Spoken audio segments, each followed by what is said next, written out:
Hello, Hi, I'm Brittany, and I'm Brad. and we are AudioShelf. Before we start, make sure to click that red button down below to subscribe to our channel. Why are we giving mean face right now? I'm smiling because you're funny. We have another hot button book topic to discuss today. I am really surprised that you did not tongue twist that. I tongue twisted myself too. That was amazing. That was a tongue twister. Thank you. I practiced. Holy crap. Yes, Brad is correct. We have another topic to discuss, which was brought to our attention from a Twitter user that Brad just happened to find. Mm-hmm. Her name is Kid Silk Hayes, and she just had a long informational tweet about what is happening with the library system and publishers, specifically Macmillan / Tor. Now, our last episode that we did a hot button book topic on was about publishers versus Amazon.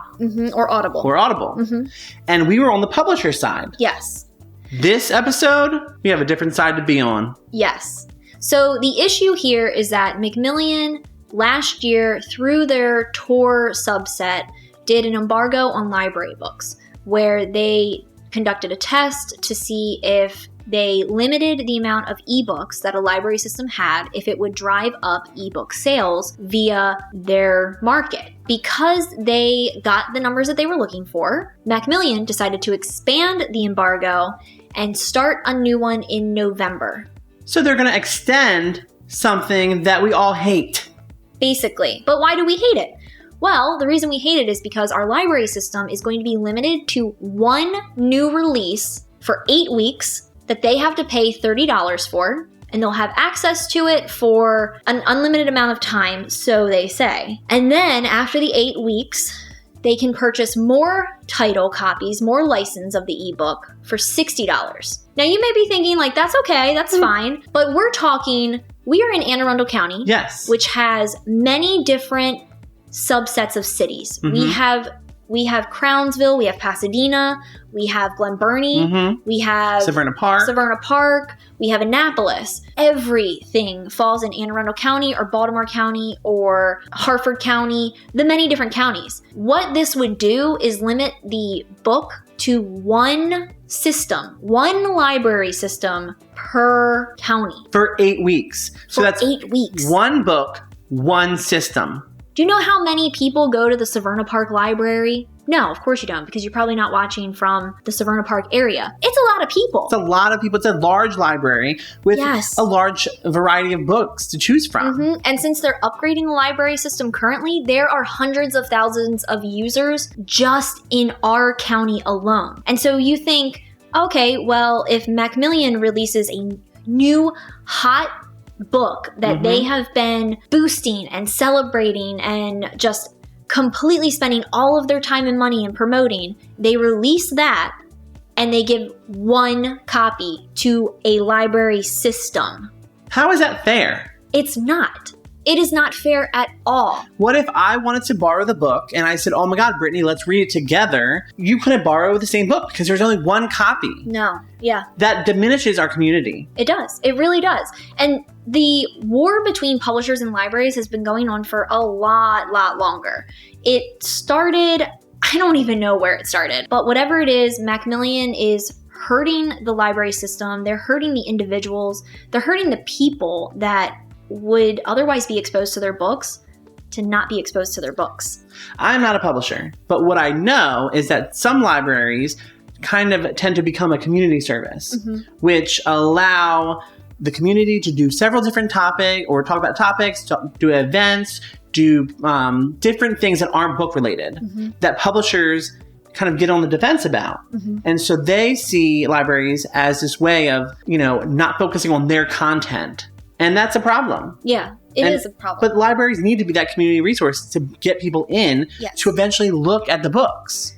The thing is that libraries need to evolve. They need to grow, much like publishers need to grow and evolve and look at all different facets of what could be affecting their sales. We have self-publishing, which could be affecting it.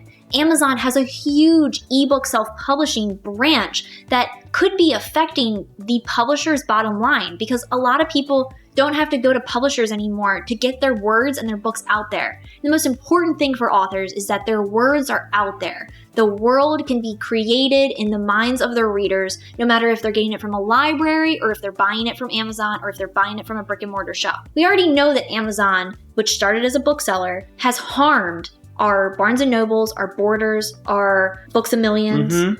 We know that they have shuttered bookstores before. So why are publishers not looking at Amazon? Why are they not going to them and saying, I'm really interested in knowing if your ebook sales are creating a diminishing return to our publishing houses? It's like a really weird brotherly, sisterly, sibling relationship. And I really like what you explained to me earlier was think of Amazon as his older brother and think of a publisher as a middle brother. And then think of a library as the little brother. Is the middle brother going to beat up on the little brother? Of course. Yes, because he can't beat up on the big brother, which is Amazon. Yes. And the funny thing is that Amazon is the newest one of them all. So Amazon should be the little brother. Amazon should be fighting tooth and nail for whatever it needs. But there's a pocket that the publishers have been put in with Amazon because Amazon does give them some sort of return that the publishers are just not investigating. They would rather hurt the library system that taxpayers pay for, that offers resources for a minimum amount, if not free. They're hurting the people that cannot get to bookstores, that need ebooks, and that can't afford to buy them off of Amazon. Publishers are hurting those people. And they may look at us and say, oh, these people are exaggerating, it's not that bad. But one book that a library system has to pay $30 for, whereas you can buy it on Amazon for $3.99. Imagine our education system. How many books do students have to read and that they're expected to buy when their parents take them to the library and get a free book borrowed, and then they have their homework assignment done? Publishers are essentially getting in the way of education. Yeah. I mean, and it's an extreme example to look at, but that is what is happening. If Macmillan is a trendsetter with this embargo that's going to be happening in November, it's going to come out, it could make harmful alterations to our library systems. And that is something that needs to be brought to the attention of the masses, brought to the attention of other booktubers, brought to the attention of podcasting. It needs to be talked about because Macmillan cannot bully the library systems anymore. Publishers should not be bullying the library systems because they don't make enough money for the publishers. Now, there are some publishers out there that are still on Team Library. Yes. For a little bit. They have taken away the lifetime access to certain ebook licenses, but Hachette, Penguin Random House, Simon & Schuster, they have changed their access models from forever access to 2-year access models. They have not placed an embargo on the books because they believe that information still needs to be accessible to library systems. So for them, they are a little less evil than what Macmillan/Tor has been doing. And yeah, it's extreme to say that they're evil because maybe they're just looking out for their bottom line and for a lot of employees. I know a lot of people are employed by them, so if they don't bring up their sales, there could be layoffs. But I don't think that they are looking at all the correct options.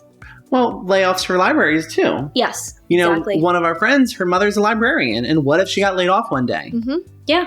What's that going to be? And she's been a librarian for 40 years. 40 years. I mean, it's been a long time, and our library systems still need those people, those experts, because that is what librarians are. They are experts. Your children's teachers cannot fund or create an effective library classroom. You need those libraries to still be instilled in schools and in your communities, because if they are not, kids will never learn how to treat a book. What next? They're going to take down all the free little libraries around the counties? I hope not. I mean, those are amazing. All the little Girl Scouts and Boy Scouts.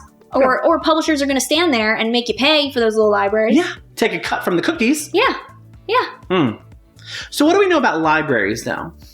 Here's the thing about what Overdrive, which is an online library, said about their reasoning for wanting more books and a wait list. Yes. So their thoughts on a wait list for an ebook is that if a reader waits long enough and becomes impatient, then they will themselves go buy the book. And they're telling publishers, this is going to help your sales. Don't knock us because we're trying to help you in the long run. Yeah. But publishers don't see that. Publishers, for a long time, there was no metric studies for a waitlister turning into a reader, for somebody who was checking out from a library book and then buying a physical book. There was no measure of numbers. So publishers didn't have anything to look at. They didn't have any statistics to go off of or anything like that. So when Overdrive started implementing some metric systems in order to look at it and to report on numbers, it still wasn't enough for publishers.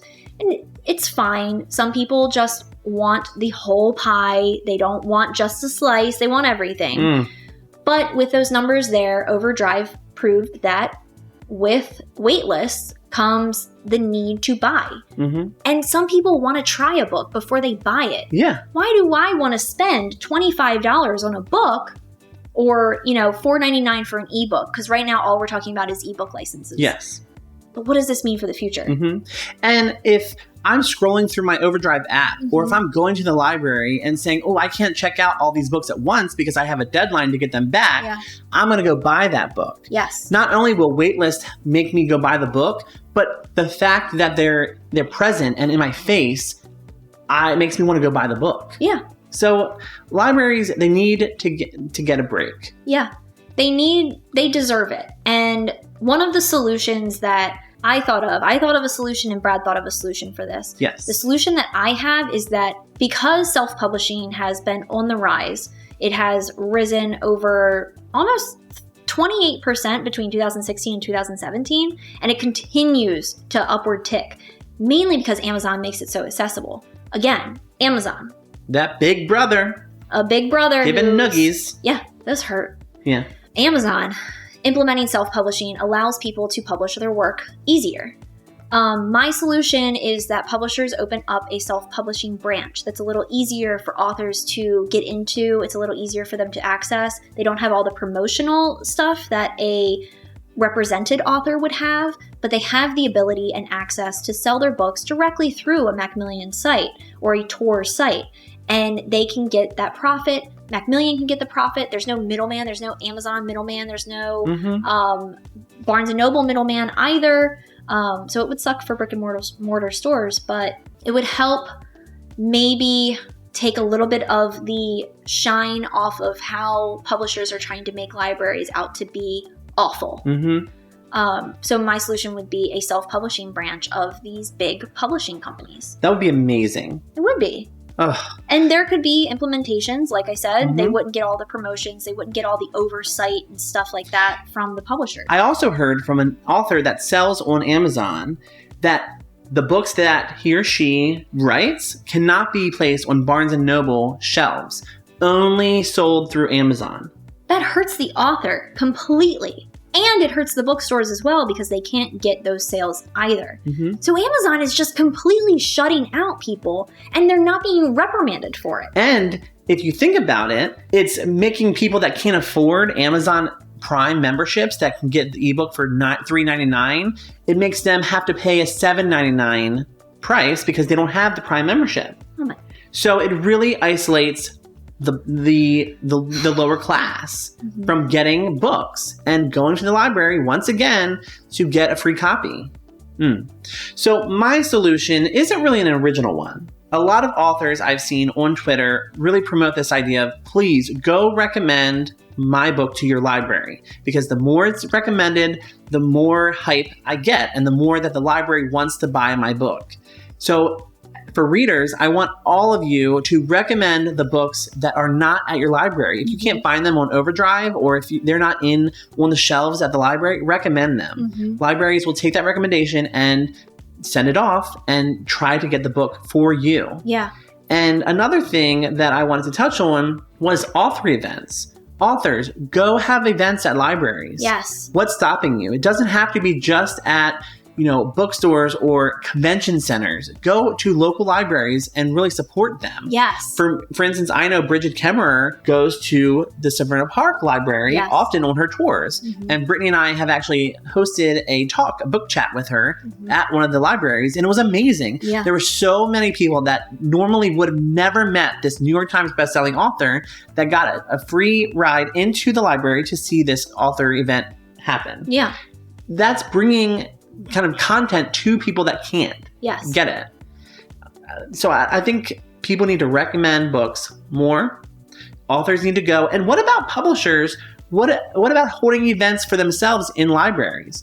Let's call it the Macmillan Day, where that day we give out all the books and we have people from the community come in to look at the books. That could be a solution. You can even sell it. Yeah, you can sell it there. Because authors sell their books usually at these author talks at the libraries or at smaller bookstores.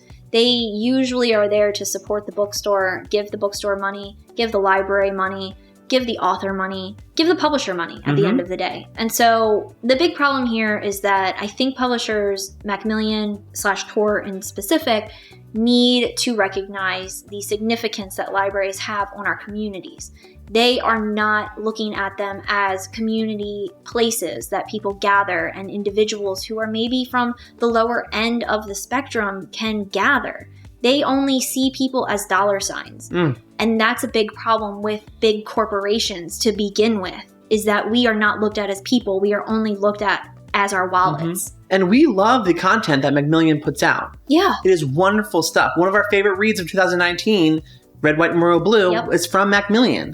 So we love you guys. It's just, we also love people. And we need to be treated as such. Yes. Ooh.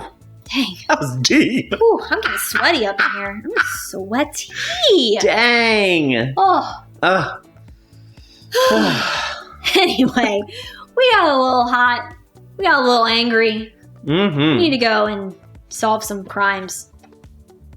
So anyway, we will be leaving the article from the ALA, which is the American Library Association, that we read about this issue down below. We'll also leave the one that was from last year, which was about Tor doing their embargoes as well, which is a branch of Macmillan.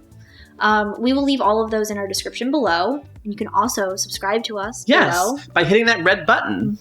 Subscribe to all of our videos. Yes. And follow along with us on Twitter at AudioShelfMe, Instagram at AudioShelfMe, and Facebook at AudioShelf. Tell us what you think of this issue. Tell us where you fall in it. If you agree with the publisher, with Macmillan, that's totally fine. That's up to you. This is just our angry rant, but whatever you believe is fine. Shade. If you are a library fan, let us know that as well. And if you didn't know about this issue, or if you are well versed in this issue and we got anything wrong, please let us know. Yes. We want to have this story correct. We want to be educated. Yeah. So, until next time.